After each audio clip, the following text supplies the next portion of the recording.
Hello all, Jeff here with a new video. The May update for Forza Motorsport 7 is here, and it's a good one. We have 4 2019 spec Indycars now in the game, as well as the 1969 Brawner Hawk that Mario Andretti drove to Indianapolis 500 victory 50 years ago, as well as the Chevrolet Corvette ZR1 pace car. So let's check out the Indycars.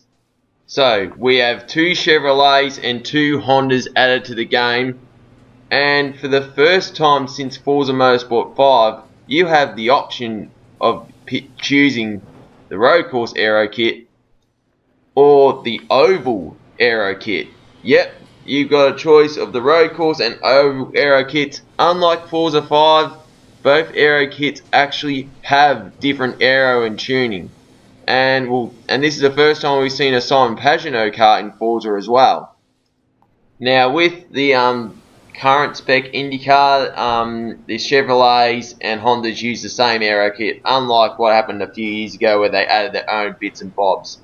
Now it's all the same for road course and ovals. It does keep costs down, but they do look really cool. So Yep, Joseph Newgarden and Scott Dixon have 2 cars in Forza now. Graham Rahal makes a return since been absent since Forza 6.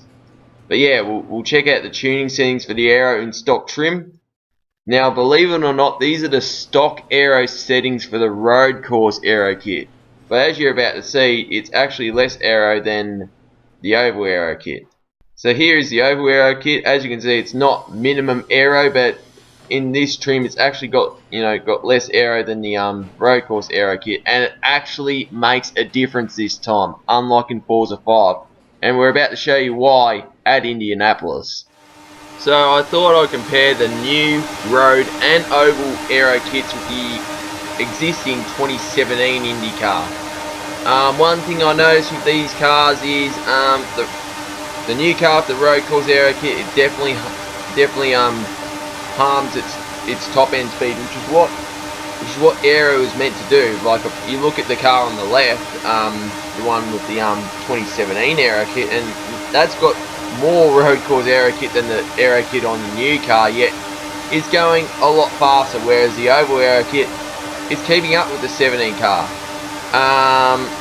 Another thing, with these laps, I was using the wheel on Forza for the first time. There you go, the oval aero kit nearly beating the 2017 car. That's with the Chevrolets. How does it go with the Hondas? Well, same thing, 2017 car compared to the 2019 car with the road and oval aero kits. So as I said, I was doing these laps on the wheel for the first time, and look, a wheel is a huge bonus if you're on an oval. There is a Rivals event for the 2019 IndyCars happening right now, which is with these IndyCars. This isn't through Rivals because one thing you'll notice is the 2019 IndyCars have a homologated restrictor plate. Yep, because it's got more power than the 2017 car in stock trim. So yeah, I didn't do the Rivals event for that reason, but I will be doing it at some point. And there you go, the oval aero kit of the 2019 car almost beating the 2017 car. Anyway, let's check out the other cars. So we have the Chevrolet Corvette ZR1 pace car. So I'm guessing this will be the pace car for this year's Indianapolis 500. I highly doubt there will be Forza Motorsport logos on it though, but we'll give it a shot. And it's about time we got the ZR1 in Forza 7.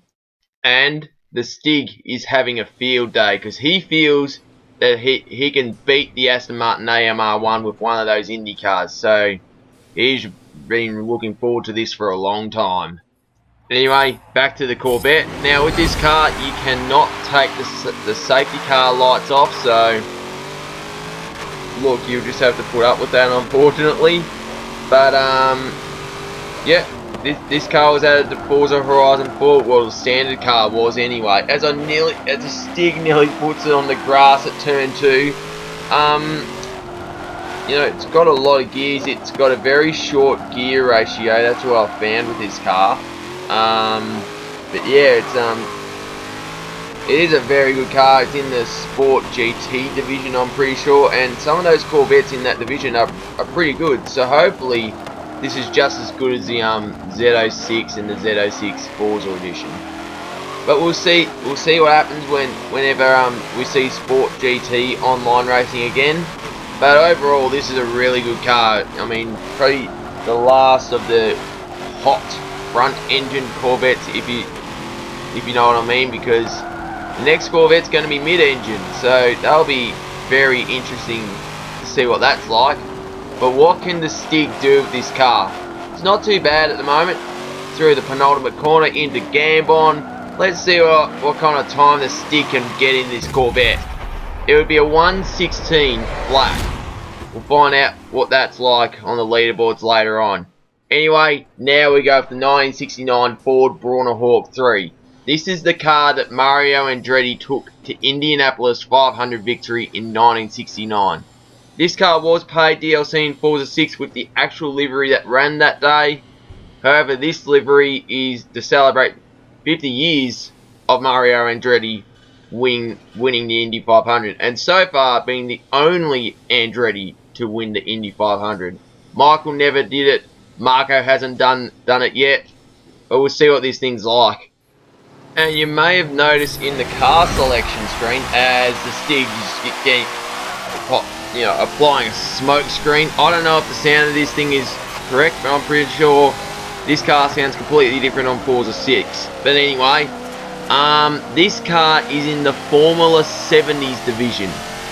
That is a division for 1970s Formula 1 cars. This is not a 70s car.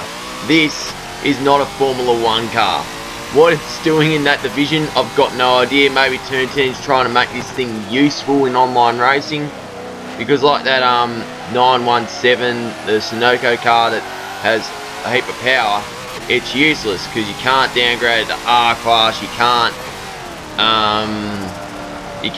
upgrade it to the top of P class, so maybe it's the same with that, and Turn 10 just wanted to make this thing useful. But anyway, you have to lose a lot of power to get it into that division. But this thing is a really good car. As you can see, no slicks, being the late 60s. Pretty cool car if you ask me, and it ends up doing a really good time of 105.4. Very impressive. Anyway, now on to the modern Indy cars. The Stig needs to drive these as well. So, like what we did at Indianapolis Oval, we have the 2017 Indy car for comparison on the left, and on the middle we have the 2019 car with the road course aero kit, and on the right we have the 2019 car with the oval aero kit. Surprisingly, the oval aero kit actually does a half decent job on the road course, mainly because it's got a bit more top end speed, which definitely helps. But yeah, you can just tell how unrealistic that 2017 car is. But then because of how much quicker it is on an oval when it shouldn't be.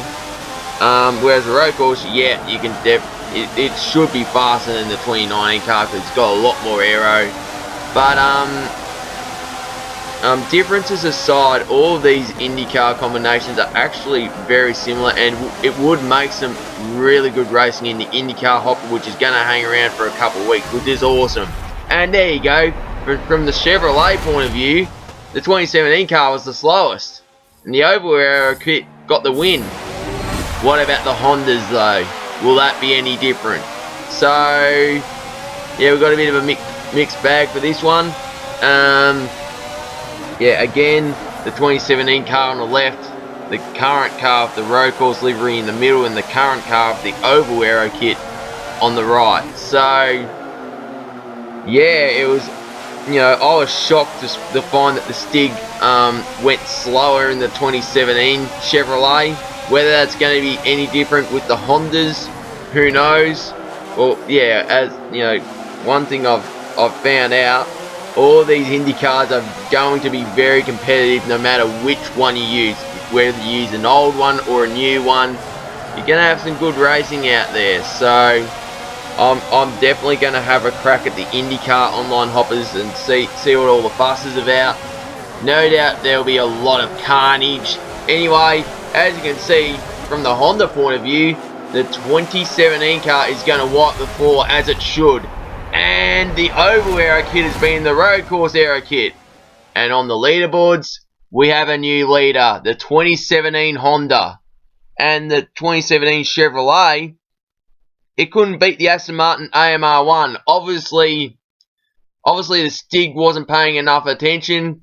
Yeah, he's got a lot to explain to Chevrolet about that. The Ford Brawner Hawk, the best of the rest, which is not bad at all. The Corvette Z01 could have been faster. But anyway, and there is the famed Indianapolis Motor Speedway, victory lane there. There's the yard of bricks that the winner will kiss. He or she's gonna have some dirty lips at the end of May. And there's the new cars that are available for free right now in Forza Motorsport 7. So if you like the video, smash the thumbs up button, leave a comment, let me know what you think, and if you want to see more, subscribe and tap the notification icon. Anyway, this is Jeff here and happy racing. Cheers.